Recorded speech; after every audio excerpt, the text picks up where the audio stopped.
minutos y vamos a volver con al debate. Me voy a reubicar, por favor, de este lado, junto a... estoy perdido. Díaz y Aravena. Aquí están Carlos Díaz, presidente del Colegio de Profesores, y Jazmín Aravena, vocera de la Organización de Escuelas Abiertas. ¿Cómo están ustedes? Muy buenos días a ambos. Buenos días, Rafael. Buenos días. Gracias por la invitación. A ver. Buenos días, Rafael. Un gusto de saludarlo. Buenos días, Jazmín. Muchas gracias a ambos. A ver, la discusión surgió luego que el ministro Figueroa diera a conocer esta idea que se está analizando de mantener la presencialidad de las clases aún en las etapas de cuarentena, en fase 1 en rigor. Yo creo que estamos todos más o menos de acuerdo en que los niños deben volver a clase en algún momento, que mantener a los niños fuera de la sala de clases es malo para ellos y es peor para quienes tienen menos recursos. La pregunta es, ¿cuándo debe hacerse ese retorno y bajo qué parámetros? Porque sabemos que los niños en general sufren la COVID-19 con menor rigor, pero hemos tenido casos de niños con inflamación multisistémica, hemos tenido niños internados, entubados, ha aumentado la cantidad de niños que han terminado hospitalizados. Entonces la falta de un parámetro acá está conspirando contra este retorno. Partimos por Jimena, por favor. Perdón, por Jazmín. Jazmín. Hola, buenos días. Soy yo el que tengo la confusión de los papeles, perdonen. Sí, no te preocupes. Sí, yo primero presentarme un poco, soy Jazmín Aravena, represento al movimiento Escuelas Abiertas, que es un movimiento ciudadano de apoderados y que impulsamos en el fondo la presencialidad de la educación, tanto de jardines infantiles como colegios, y declararlo en el fondo como una actividad esencial, que eso significa que sean los últimos en cerrar y los primeros en abrirse. Es importante, como tú decías, que lo que hemos aprendido del virus desde marzo del 2020 nos ha dado un montón de herramientas con las que podemos utilizar en el fondo para hacer un retorno seguro a las clases presenciales para los niños, que digamos que con las decisiones tomadas de estas cuarentenas tan prolongadas y con cierres de escuelas incluidos durante la mayor parte del tiempo, ha significado que los niños han tenido que asumir una carga importante de los daños colaterales que significa el cierre de escuela, y han visto deteriorada su salud mental, física, psicológica, emocional. Hay mucha ansiedad, de repente mucha rabia, hay problemas en el fondo de acompañamiento psicológico que ha debido posponerse, o niños con necesidades especiales que necesitaban apoyo de sus comunidades escolares y que se ha visto en el fondo interrumpida por el cierre de escuelas.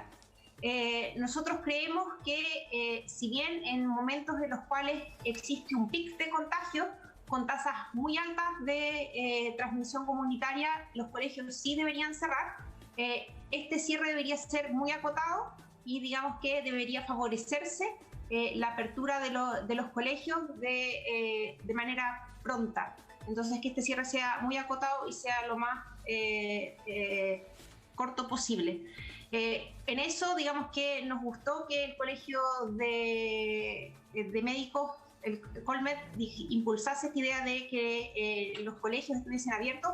No concordamos con las cifras y las tasas que ellos indican. Las tasas que ellos indican en realidad son como entre 3 y 7 casos por cada 100.000 habitantes. Eso en todo el mundo se ha tomado como una... Tengo un problema ahí con la cual en el fondo perdón. Dale, no te escucho. Esas tasas comunitarias en el fondo son muy bajas. Pongámoslo en una cifra, eso significa, por ejemplo, que en La Serena, si 2 familias están contagiadas, entonces deberíamos cerrar todos los colegios. Perdón, perdón. Quiere volver a clase. Ella quiere volver a clase, le encanta.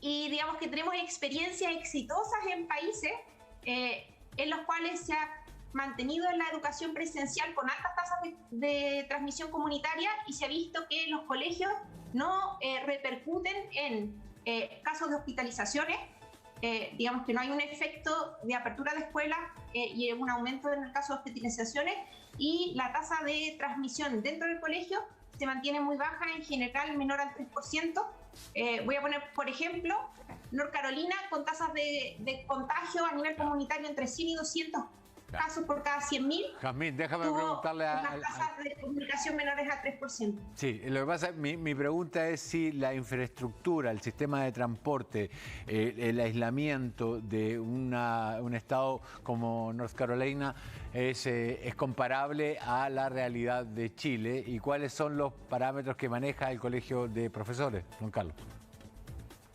Gracias, Rafael. Sí, evidentemente que no es comparable. Y lo primero que quiero señalar es que las profesoras y profesores de Chile queremos volver a la presencialidad. Si por nosotros fuera, volviéramos mañana mismo. El tema de fondo es otro, ese no es el tema en discusión, porque sobre ese punto estamos todos de acuerdo. ¿Cuál es el tema de Nada fondo? reemplaza la clase presencial. El tema de fondo son las condiciones que den garantías de que efectivamente nuestros estudiantes y nuestras comunidades educativas no van a ser contagiadas si es que se vuelve a esta presencialidad. Porque los niveles de protocolo que existen en las distintas comunas de Chile, a partir de la tremenda desigualdad que tenemos en Chile, dan cuenta de situaciones muy diversas. Ayer veíamos precisamente un grupo de apoderados de 41 establecimientos, la mayoría de ellos del sector oriente de Santiago, la Escuela Italiana, el Colegio Manquehue, los Alerces, donde tiene el ministro a sus hijas, que en realidad uno veía las fotos y estos colegios, más que escuelas básicas, parecen universidades privadas, que no nos cabe la menor duda que lo más probable es que allí estén todas las condiciones para resguardar. No obstante ello, igual en el colegio de la hija del ministro, después de una semana tuvieron que cerrarlo porque hubo niveles de contagio. Pero más allá de ello, ese no es el Chile real. Eso no es lo que ocurre en la inmensa mayoría de comunas, escuelas y establecimientos del país. Tenemos cerca de 11.000 colegios en Chile y por tanto indudablemente que lo que se expresa a partir de estos 41 colegios no da cuenta real de lo que significa hoy día lo que está pasando en el resto de las comunas de nuestro país. Y allí está nuestra preocupación central. Ya el año pasado, Rafael, el Consejo Asesor COVID y también el gobierno plantearon durante todo el año 2020 que la fase para volver efectivamente era cuando tuviéramos niveles de contagio a lo que se refiere hoy día la fase 4. Eso fue lo que operó todo el año 2020. Sin embargo, el año 2021, en enero, esa situación el propio gobierno la cambió. Correcto. Y hoy que tenemos niveles de contagio peores que los del año pasado, peores, y además una crisis hospitalaria con un colapso total peor que el año pasado, se pretende volver en fase 1. El sentido común nos señala que en realidad eso obviamente que no tiene ningún asidero. Jazmín, tú decías que el contagio de 3 por 100.000 habitantes era demasiado riguroso. Sí, son tasas. Eso significa, por ejemplo, que en La Serena, si hay 6 personas contagiadas, se debería cerrar todo el colegio, digamos, todas las instituciones educacionales. Sí, con 6 casos de La Serena. Sí, mi pregunta va porque eso parece ir por los estándares europeos que se usaron, pero Tampoco. yo tengo amigos en Europa que me han dicho que sí, que ya los colegios fueron lo último que se cerró y lo primero que cerrar. Es más, que se ha cerrado y abierto numerosas veces, pero que nunca se han abierto los malls. Entonces el punto parece ser el foco acá de favorecer otras actividades en lugar de las escuelas, como los centros comerciales, como el transporte público. Hay 3 informes diferentes que hablan del riesgo del transporte público, que sin embargo en Chile es todavía el gran medio de movilización que usa la mayoría de los habitantes de la ciudad, por lo menos acá en Santiago. Es además tremendamente exigido. Uno ve fotos todos los días de gente muy cerca. Entonces, quizás el punto debería estar en establecer parámetros para apertura de colegios que vayan acompañados por medidas de cuidado en otros lugares, cortar la diseminación del virus en otros establecimientos, como los malls, como el transporte público. Por eso, digamos que partí diciendo que nosotros valorábamos que se diese, por ejemplo, en la propuesta de Conmed se favoreciese la apertura primero de las escuelas. Digamos que eso es un reflejo de cómo nosotros queremos ser como sociedad y cómo valoramos a los niños, que es el futuro de nuestro país. Entonces es importante darles el protagonismo que requieren y que, digamos que en general hasta ahora la pandemia los ha dejado relegados desde las decisiones de la autoridad y del plan paso a paso. Respecto de las condiciones, en Europa en general se han utilizado para cerrar escuelas parámetros de tasas de transmisión comunitaria altos, no del nivel que indica el colegio médico. Londres, por ejemplo, cerró cuando sus tasas de transmisión comunitaria eran sobre los 150 casos por cada 100.000. Para tener una idea, eso en enero. ¿El cierre de este año? Este año.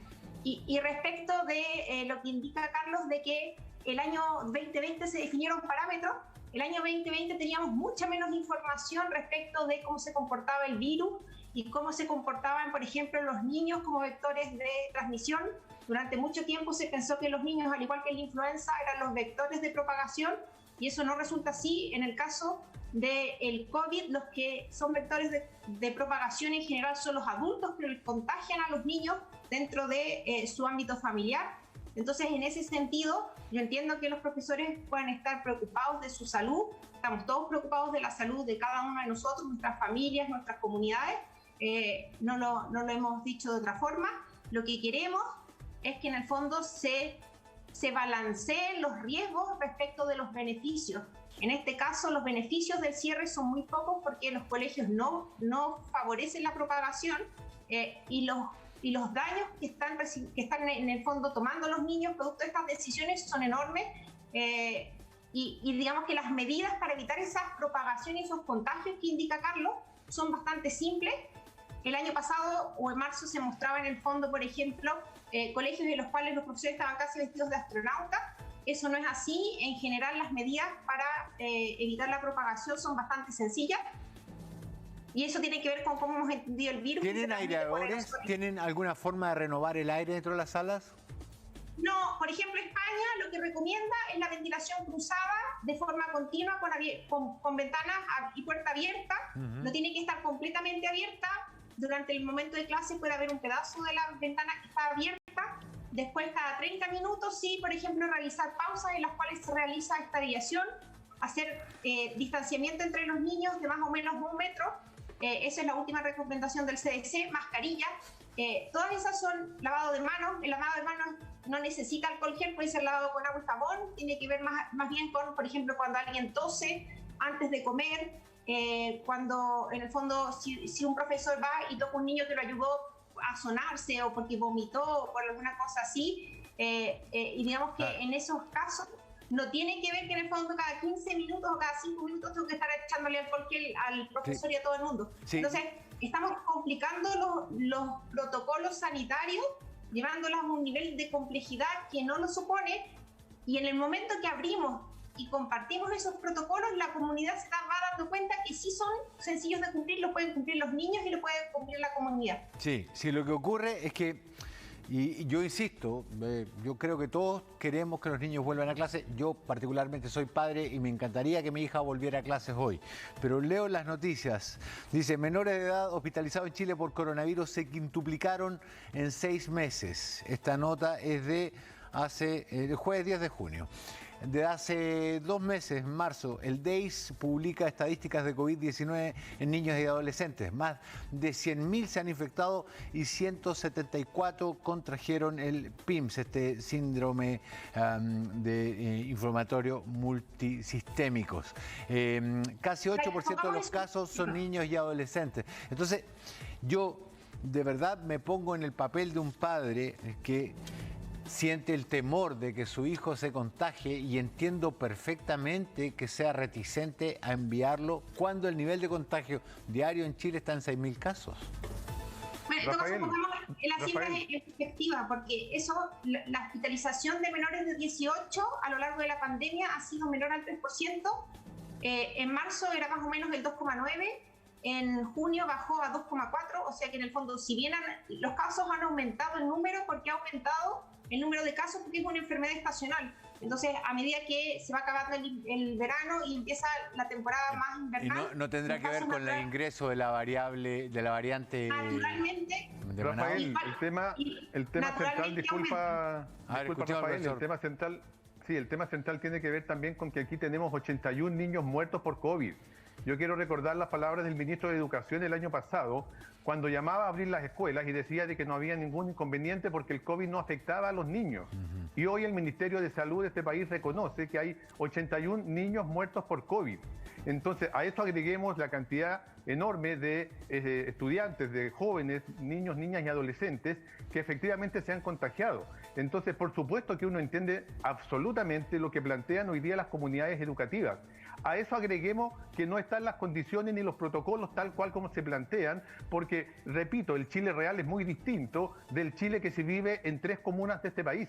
Y en ese sentido uno puede ver la experiencia de España, de Alemania, de Inglaterra, pero Chile no es España, Alemania ni Inglaterra. Y en ese sentido yo creo que es importante tener un poco de empatía respecto de lo que está ocurriendo hoy día en muchos de nuestros territorios, en muchas de las escuelas de las poblaciones vulnerables, de los problemas que hoy día tenemos en donde ni siquiera existe alcohol gel en muchos establecimientos. Nosotros hicimos denuncias como Colegio de Profesoras y Profesores de Chile en su momento, en donde se les pedía a los apoderados que enviaran, que llevaran mascarillas porque los establecimientos no las tenían. Entonces ese es el Chile real, que es muy distinto, claro, de lo que uno observa en algunas comunas del país, en donde efectivamente están las condiciones.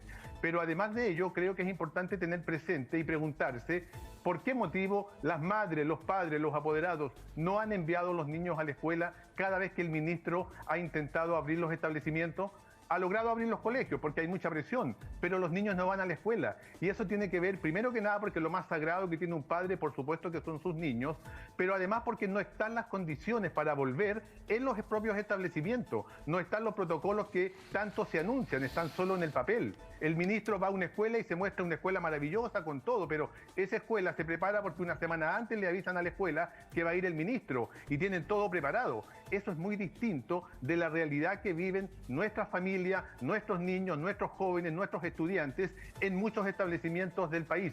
Y por ello, en cada una de las encuestas que se han hecho, que las ha hecho el gobierno, que las ha hecho el ministerio, que la hicieron los alcaldes en su momento, que también la hemos hecho nosotros como profesores, más del 90% de las madres, padres y apoderados dicen que no van a enviar los niños a la escuela en estas condiciones, y si es que efectivamente aquí no hay un cambio por parte de las autoridades, del ministerio, respecto de garantizar la realidad distinta. Permítanme mostrarles qué es lo que opina la gente que estaba viendo el programa, que nos envían su mensaje con el hashtag Cavada, el hashtag Cavada CHBCNN. Dice: soy profesora de escuela rural de Tiltil, no tenemos calefacción. Si prendemos todos los calefactores eléctricos de la sala se nos baja la luz. Hemos estado con menos 3 grados centígrados en nuestras aulas. Si mis niños se enferman, digo, ¿quién responde? Es lo que usted decía, don Carlos, de la diferencia que hay en las escuelas en Chile. Mauricio dice: yo como apoderado quiero que mis hijos vuelvan a clases, pero en estos momentos no están las condiciones. La señorita Jimena dice: el Colmed propone regresar a clases pero con una cuarentena real y efectiva, atendiendo la realidad nacional, no con comparaciones absurdas con países donde no hay 45 alumnos en salas minúsculas. Marlel dice: ¿qué cantidad de colegios podrían brindar la seguridad? Son pocos los niños que estudian en su misma comuna, ya andar en metro es riesgoso. Tenemos varios temas comprendidos acá. El primero es la desigualdad de condiciones que tienen las diferentes escuelas en diferentes regiones, comunas e incluso barrios de nuestro país. Uno encuentra escuelas con mucho más recursos que otras. Segundo, el problema climático, ya lo mencionaba Jazmín, hay un problema estacional también. El tercero tiene que ver con el transporte y la comparación con otros países que no tienen este problema. Les quiero agradecer a ambos y me gustaría saber si algún día podríamos hacer un debate en que estuviera además incluida la autoridad, porque acá es importante que esta mesa tenga las 3 patas presentes: el Colegio de Profesores como representante de las instituciones educacionales, los apoderados que representas tú, Jazmín, y también la autoridad, de manera de generar un diálogo que no parezca que cada uno muestra sus propias cifras y no quiere dialogar con el otro. Don Carlos Díaz, Jazmín Aravena, les agradezco muchísimo el tiempo que nos han dedicado aquí en CNN y Chilevisión. Muchas gracias por la invitación. Muchas gracias, Rafael. Disculpa, Rafael, bien breve, 10 segundos solamente. Enviar todo el apoyo y solidaridad a los colegas del Liceo Camilo Enríquez de Temuco. Llevan 104 días de huelga legal. 2.600 estudiantes que están sin clases desde esa fecha. Y reitero, toda la solidaridad y el apoyo y que por favor la autoridad haga algo para resolver ese problema. Y escribía una colega de Tiltil allí.